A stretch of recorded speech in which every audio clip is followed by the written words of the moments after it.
알려드립니다. 성경은 여호수아 2장 13절입니다. 그리고 나의 부모와 나의 남녀 형제와 그들에게 속한 모든 사람을 살려주어 우리 목숨을 죽음에서 건져내라. 아멘. 오늘 이 말씀을 들으시는 여러 성도님들에게 주님의 역사하심으로 문제 해결하심과 위로하심과 치유가 되어지기를 주의 이름으로 축원합니다. 오늘 본문 13절에서 라합이 여호수아가 보낸 두 정탐을 숨겨 죽어서 그들에게 이런 요구를 합니다. 나의 부모와 나의 남녀 형제와 그들에게 속한 모든 사람을 살려주어 우리 목숨을 죽음에서 건져내라고 말하고 있습니다. 그래서 이 시간에는 라합이 말하고 있는 나의 부모와 나의 남녀 형제에 대해서 말씀하려고 합니다. 그러면 라합이 직업적으로 어떤 사람일까요? 이것에 대해 1절에서 여호수아가 보낸 두 정탐이 라합이라고 하는 기생의 집에 들어가 거기서 유숙했다고 합니다. 이 말씀에서 볼 수 있는 것처럼 라합이 기생이라는 것을 알 수 있습니다. 이 라합에 대해서 요세푸스나 탈굼과 유대 랍비들은 라합을 미화하기 위해서 기생을 여관 주인으로 해석을 합니다. 그러나 히브리서에서나 야고보서에서 라합을 기생이라고 하면서 기생이라는 말을 포르네라고 표기하고 있습니다. 때문에 라합을 여관 주인으로 볼 수는 없습니다. 그래서 오늘 본문의 기생을 공동 번역에서는 창녀로 번역하고 있습니다. 왜냐하면 히브리어에서 기생을 뜻하는 조나는 가늠하다, 매춘하다는 뜻에서 파생됐기 때문입니다. 그런데 이런 라합이 어떤 사람이 됩니까? 예수님의 족보에 올라가는 예수님의 조상 중에 한 사람이 됩니다. 이것에 대해 마태복음에서 바로 보아스는 룻에게서 오벳을 낳고 오벳은 이새를 낳고라고 그가 다윗 왕의 증조모가 되었습니다. 이것은 믿음을 가졌던 라합에게 하나님이 축복하신 때문입니다. 그러므로 누구든지 믿음의 사람이 되어야 합니다. 그러면 하나님께서 우리의 과거를 조금도 문제 삼지 않으시고 그 장래를 열어주시고 오히려 더 크게 쓰십니다. 바울도 그렇게 하셨고 김익도 목사님도 그렇게 하셨습니다.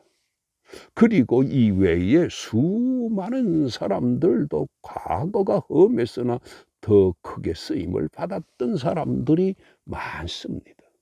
그런데 이 라합이 기생이기는 했어도 이 여인에 대해 히브리서에서 믿음으로 기생 라합은이라고 말씀하셨습니다. 그러면 이 여인이 라합이 어떻게 믿음을 가지게 된 것일까요?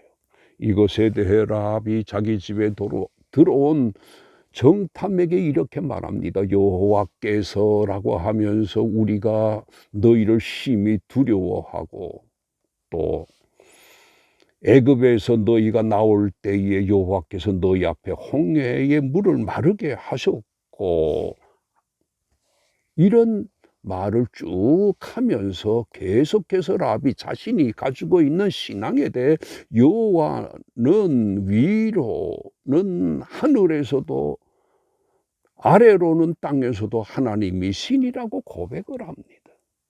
우리가 라합의 이 말에서 그가 믿음을 가지게 된 것은 하나님이 애굽에서부터 이스라엘을 위해서 하신 일을 들음으로써 하나님에 대한 믿음을 가지게 된 것입니다. 로마서에서 믿음은 들음에서 나며라고 하신 말씀 그대로가 된 것입니다. 모든 사람들이 다 복음의 말씀을 들었다고 해서 믿음을 가지는 것일까요? 그렇지 않습니다. 오늘 본문에서 볼 수 있는 것처럼 여리고에서 오직 라합뿐이었습니다.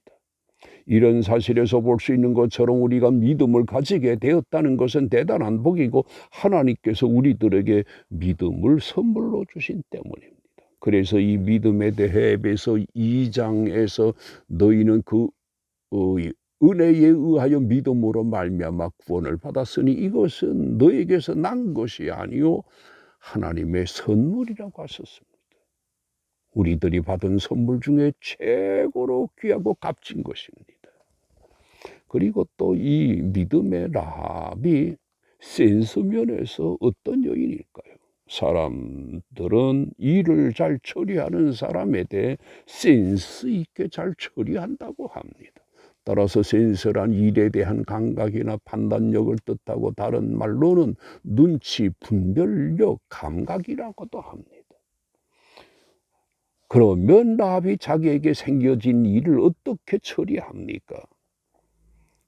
여호수아가 시딤에서 두 사람을 정탐꾼으로 보내면서 이런 지시를 합니다. 가서 그 땅과 여리고를 엿보라고 합니다. 이런 부탁을 받은 그들이 가서 라합이라는 기생의 집에 들어가 유숙을 합니다. 그런데 이 정탐에 대해 2절에서 볼 수 있는 것처럼 여리고 사람들이 두 정탐을 정탐으로 알고 여리고 왕에게 보고를 합니다. 보소서, 이 밤에 이스라엘 자손 중에 몇 사람이 이 땅을 정탐하러 이리로 들어왔다고 합니다. 그리고 이 말을 들은 여리고 왕이 라합에게 보낸 사람들이 라합에게 와서 이런 말을 합니다. 네 집에 들어간 그 사람들을 끌어내라. 그러자 라합이 4절에서 이미 두 정탐을 어떻게 했습니까? 두 사람을 이미 숨겼다고 합니다. 우리가 이 말씀에서 볼 수 있는 것처럼 라합은 정말로 센스 있는 사람임을 알 수 있습니다. 왜냐하면 라합이 자기 집에 들어온 두 정탐을 보고서 이내 그들이 이스라엘 정탐인 줄 알았고, 또 얼마 있지 않으면 여리고 왕이 사람들을 보내 자기 집을 색출하러 올 것이라고 여기고 있었습니다. 그리고 6절에서 볼 수 있는 것처럼 라합이 이미 그들을 이끌고 지붕에 올라가서 지붕에 벌려놓은 3대에 숨겼다고 합니다. 이처럼 라합은 센스 있게 믿는 사람으로서 처신을 한 것입니다. 우리가 이래야 합니다. 어떤 상황 중에서도 믿음을 가진 사람으로서 처신해야 하고, 교회에 다님으로 믿는 자 같으나 실제적인 생활에서 믿음과 거리가 멀게 처신해선 안 됩니다. 그런데 라합이 두 정탐을 숨겨준 것이 무엇 때문이었을까요? 라합이 믿음의 사람 때문인데, 이것에 대해 히브리서에서 믿음으로 기생 라합은 정탐꾼을 평안히 영접한 것이라고 합니다. 그의 믿음이 오늘 이 여호수아 2장에서 어떻게 나타납니까? 두 정탐에게 라합이 말합니다. 여호와께서 이 땅을 너에게 주신 줄을 아노라고 그럽니다. 자, 라합이 그리고 이렇게 고백합니다. 우리가 듣자 마음이 녹았고 너희로 말미암아 사람이 정신을 잃었다고 하면서 너희의 하나님 여호와는 위로는 하늘에서도 아래로는 땅에서도 하나님이시라고 말하고 있습니다. 이처럼 라합은 하나님이 이스라엘을 위해 일하신 바를 듣고 그것을 자기의 믿음이 되게 한 것입니다. 이렇게 된 그가 하나님을 크게 높이고 있습니다. 이처럼 믿음의 사람은 말에서나 행동에서 그 믿음이 드러나기 마련입니다. 따라서 말과 행동을 고치려면 믿음을 가지면 됩니다. 그리고 이미 믿음을 가지고 두 정탐을 숨겨준 라합이 바라는 바가 있었는데, 그것이 무엇일까요? 12절 13절에서 말하고 있습니다. 이제 청하노니 내가 너희를 선대하였은즉 너희도 내 아버지 집을 선대하도록 여호와로 내게 맹세하고 증표를 내라고 합니다. 그리고 나의 부모와 나의 남녀 형제와 그들에게 속한 모든 사람을 살려주어 죽음에서 건져내라고 합니다. 자기만 아니라 자신의 부모와 자기 일가 지친들까지 여리고 성이 망할 때에 살려내야 한다고 한 것입니다. 우리가 이 말씀에서 볼 수 있는 것처럼 이 라합이 비록 기생이기는 했어도 자기 부모에게 대단히 효성스러운 사람이었고 동기간도 사랑했다는 것을 보여주고 있습니다. 라합이 어떤 면에서 자기 부모에게 소송스러웠던 것일까요? 하나님이 기뻐하시는 효성입니다. 왜냐하면 오늘날로 말하면 라합이 자기 부모를 예수 믿게 해서 구원을 받게 하려 한 것과 같은 것입니다. 우리가 이런 효성의 사람이 되어야 합니다. 왜냐하면 부모를 믿게 하면 부모가 이 세상에서 맛보지 못한 바를 하나님께서 다 누리게 하시기 때문입니다. 자녀된 자들이 이 세상에서 효성을 한들 무엇을 얼마나 하겠습니까? 극히 제한적인 것에 불과합니다. 이런 우리가 부모님을 예수 믿으시게 할 때에 내 부모에게 내가 아니라 주님이 믿음을 가진 내 부모에게 최고의 것으로 축복하시기 때문입니다. 그러므로 부모에게 이 믿음을 가지게끔 해야 합니다. 이렇게 하는 것이 최고의 효성인데 라합이 이것을 하려고 두 정탐들에게 나의 부모와 나의 남녀 형제와 그들에게 속한 모든 사람을 살려주라고 했습니다. 믿음의 사람은 이것을 꼭 합니다. 그만큼 구원을 받은 것을 크게 여기기 때문입니다. 그런데 이 라합의 요구가 어떻게 될까요? 여기에서 볼 수 있는 것처럼 여호수아가 백성에게 이렇게 지시합니다. 외치라. 여호와께서 너에게 이성을 주셨느니라고 하면서 이성과 그 가운데 있는 모든 것을 여호와께서 온전히 바치되 기생 라합과 그 집에 동거하는 자는 모두 살려주라. 이는 우리가 보낸 사자들을 그가 숨겨 주었음이라고 합니다. 이런 여호수아의 지시에 따라 20절에서 볼 수 있는 것처럼 백성은 외치고 제사장은 나팔을 붑니다. 그러자 여리고 성벽이 무너져 내립니다. 이때 또다시 여호수아가 여리고를 정탐하러 보냈던 두 사람에게 이렇게 지시합니다. 그 기생집에 들어가서 너희가 그 여인에게 맹세한 대로 그와 그에게 속한 모든 것을 끌어내라고 합니다.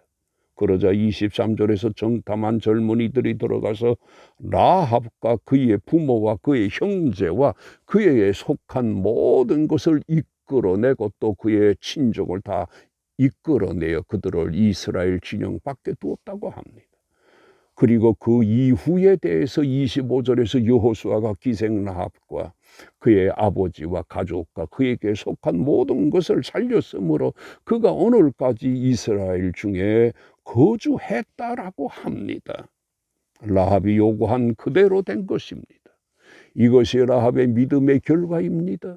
라합이 바라던 대로 된 것입니다. 주 예수를 믿어라 그리하면 너와 네 집이 구원을 받으리라는 말씀 그대로 된 것입니다. 누가 이렇게 주도적으로 라합의 요구대로 그 집에 온 식구들을 구원한 것입니까? 여호수아입니다.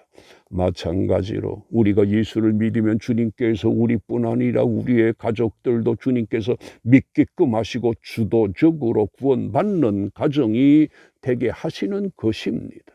이와는 반대로 사람이 겪게 되는 슬픔 중에 최고의 슬픔이 있습니다. 부부나 부모, 자식 간에 서로 의지하고 사랑을 했으나 모두가 믿지 않아서 영원한 불행에 들어가는 것이 정말로 슬픈 것입니다.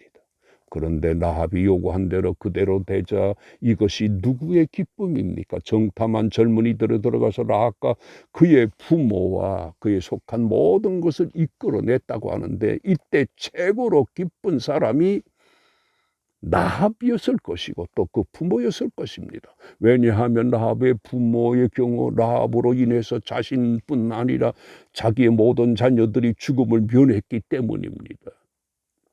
라합이 자기 부모에게 이렇게 효성을 한 것입니다. 이처럼 예수님을 영접한 사람도 오늘 본문의 라합처럼 자기 가족 온 식구들에게 기쁨을 주게 되어 있고 그 부모님에게 최고의 기쁨을 줍니다. 그런데 라합의 모든 식구가 멸망받는 여리고에서 구출된 것은 다름이 아니라 라합이 자기 집으로 와야 된다고 하는 말을 믿고 따랐기 때문이기도 합니다. 그러므로 어떤 가정이든지 믿음의 식구의 말을 따라야 합니다. 우리 믿음의 사람들은 내 식구들이 내 말을 따를 수 있게 해달라고 기도하는 데에도 열심을 내야 합니다. 결론적으로 오늘 본문의 기생 라합은 하나님이 이스라엘을 위해서 하신 바에 대한 소문을 듣고 또 자기에게 찾아온 찬스를 자기의 것으로 만들어 온 가족을 죽음에서 건짐으로 자신도 부모에게도 그리고 자신의 형제들과 일가 지친들에게도 기쁨을 주었던 것입니다. 예수님을 영접한 우리들도 나학과 같은 소망을 가지고 삶으로 하나님이 도우시고 역사하는 축복을 누려야 할 것입니다. 이렇게 모두 다 되시기를 주님의 이름으로 축원드립니다. 아멘.